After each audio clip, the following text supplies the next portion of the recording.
Hello सबको, जय मसीह के प्रभु का धन्यवाद करते हैं। आइए मेरे भाई बहनों, आज हम उत्पत्ति अध्याय 17 पढ़ते हैं। वाचा का चिन्ह खतना। जब अब्राम 99 वर्ष का हो गया तब यहोवा ने उसको दर्शन देकर कहा, मैं सर्वशक्तिमान ईश्वर हूँ, मेरी उपस्थिति में चल और सिद्ध होता जा। मैं तेरे साथ वाचा दूंगा और तेरे वंश को अत्यंत ही बढ़ाऊंगा। तब अब्राम मुंह के बल गिरा और परमेश्वर उससे यूं बातें करता गया, देख मेरी वाचा तेरे साथ बांधी रहेगी, इसलिए तू जातियों के समूह का मूल पिता हो जाए। इसलिए अब से तेरा नाम अब्राम न रहेगा, परंतु तेरा नाम अब्राहम होगा, क्योंकि मैंने तुझे जातियों के समूह का मूल पिता ठहरा दिया है। मैं तुझे अत्यंत फलवंत करूंगा और तुझको जाति जाति का मूल बना दूंगा और तेरे वंश में राजा उत्पन्न होंगे।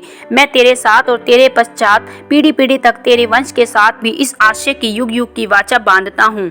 मैं तेरा और तेरे पश्चात तेरे वंश का भी परमेश्वर रहूंगा और मैं तुझको और तेरे पश्चात तेरे वंश को भी सारा कनान दे जिसमें तू परदेशी होकर रहता है, इस रीति दूंगा और वह युग युग उनकी निज भूमि रहेगी और मैं उनका परमेश्वर रहूंगा। फिर परमेश्वर ने अब्राहम से कहा, तू भी मेरे साथ बांधी हुई वाचा का पालन करना, तू और तेरे पश्चात तेरा वंश भी अपनी पीढ़ी के में उसका पालन करे। मेरे साथ बांधी हुई वाचा जिसका पालन तुझे और तेरे पश्चात तेरे वंश को करना पड़ेगा वह यह है, मैं तुझ में से एक पुरुष का खतना हो, तुम में से हर एक का एक खतना हो और तुम अपनी अपनी खड़ी का खतना करा लेना। जो वाचा मेरे और तुम्हारे बीच में है उसका यही चिन्ह होगा।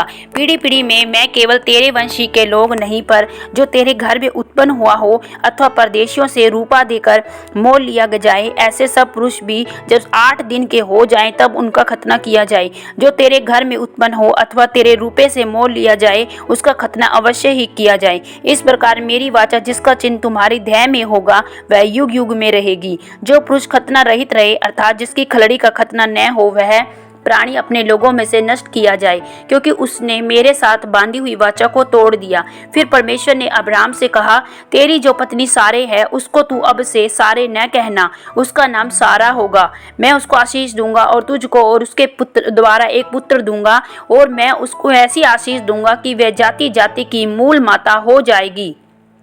उसके वंश में राज्य राज्य के राजा उत्पन्न होंगे। तब अब्राम मुंह के बल गिर पड़ा और हंसा और मन ही मन कहने लगा, क्या 100 वर्ष के पुरुष के भी संतान होगी?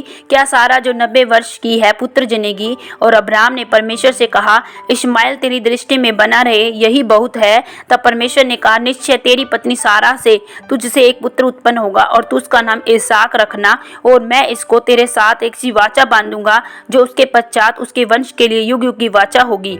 इश्माएल के विषय से भी मैंने तेरी सुनी है, मैं उसको भी आशीष दूंगा और उसे फलवंत करूंगा और अत्यंत ही बढ़ा दूंगा। उससे 12 प्रधान उत्पन्न होंगे और मैं उससे एक बड़ी जाति बनाऊंगा, परंतु मैं अपनी वाचा इसहाक के साथ ही बांधूंगा जो सारा से अगले वर्ष के इसी नियुक्त समय में उत्पन्न होगा।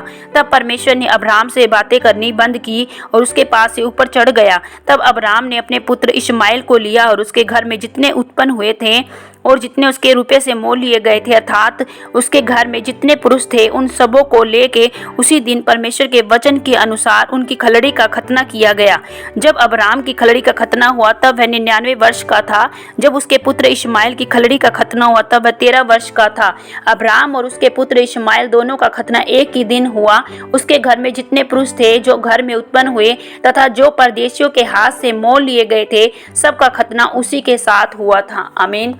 प्रभु आप सबको उत्पत्ति पढ़े और सुने जाने पर बहुतायत से आशीष और बरकत दे। सबको जय मसीह की। God bless you.